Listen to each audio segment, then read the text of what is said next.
Hey guys, hope you've been having a good day and welcome back to another I.O. Today we're going to be talking about the brand spanking new Google Pixel phone. As always, hang around to the end so we can have a little chat in the comments section. Now, following a stream of pre-event leaks and a vast amount of rumours, the Google Pixel and Pixel XL phones are finally official. Selling as a high-end competitor for the iPhone and Note series, this will be the third time Google have tried to release their own brand of phone. Now, the very first thing that I noticed when watching the release is that, hey, this thing looks just like an iPhone. However, there are a few small differences, and as Google were quick to point out, maybe even taking a shot at Apple saying, and there's no unsightly camera bump. Cheeky. The Pixel will be coming in two models, the Pixel and the Pixel XL. The main difference between the two is size. The Pixel will have a 1080p screen with a 1440 by 2160 on the XL. Both run on a Snapdragon 821 processor, have 4GB of RAM, and come with either 32 or 128GB of storage. First of all,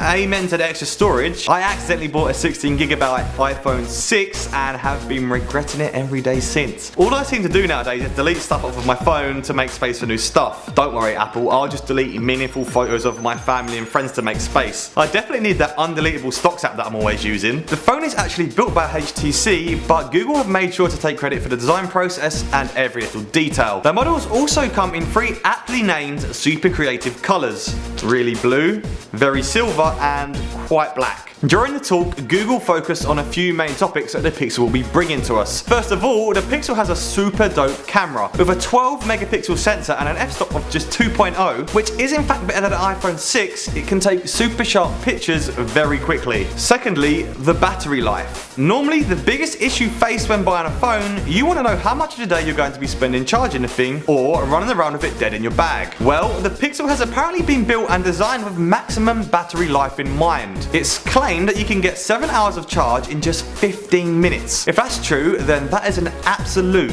game changer. How many times have you forgotten to charge your phone before going to sleep and gone to work on like 3% battery? Well, it looks like Google may have found a solution. All in all, both models' batteries outlived the iPhone 7 battery life by a pretty good chunk, with 26 hours talk time on the Pixel compared to just 14 hours on the iPhone 7. Next up is Google Assistant, essentially Google's version of Siri, connected with all the powerful software behind the Google search engines and all of the other amazing stuff that Google gets up to. Fully voice activated, it can be used to perform multiple step tasks, from bringing up photos from a gig last year to then booking tickets to a show at the same arena and then texting a friend to see if they want to come along. Pretty handy, just so long as you don't accidentally activate it and order like 700 pepperoni pieces to your house, cause you know that would kind of suck. Paying for them anyway, like eating them would be fine. The Google Pixel is also designed and built to be used with Daydream VR. The phone and device communicate wirelessly, so there is no need to connect them, and it fits snugly into a pouch at the front of the device. This could potentially lead the way for a whole stream of other VR ready phones and open an entire new market for VR experiences. They also mentioned a feature in which a lot of data, photos, apps and stuff from the phone will be automatically stored on Google's version of the cloud, which means no more unnecessary stuff clogging up your phone and taking up space. If they can make it work properly, I think this would be a pretty smart move. Prices start at around $700 and go upwards from there for different versions of the model. Other features include a fingerprint sensor on the back, which will obviously be used for identification purposes, and also the fact that the phone will be running OS Nougat 7.1, which is in fact so new and up to date it was only released today. Pretty snazzy. The phones will be available for order from today onwards and will be ready to ship later this month.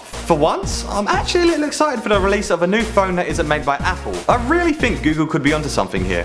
What do you guys think? Will any of you be pre-ordering the Pixel? Anyway, thanks for sticking around to the end. Now to answer some of your comments. Renal Devgan, talking about the French guy who smashed up an Apple shop, said he was sent by Samsung. You know what, you could be onto something there. No one actually knows the identity of the guy or the real reason he was there, so maybe he was sent by Samsung. Something to think about. Anyway, thanks for watching guys, that's all for this video and I will see you in the next one.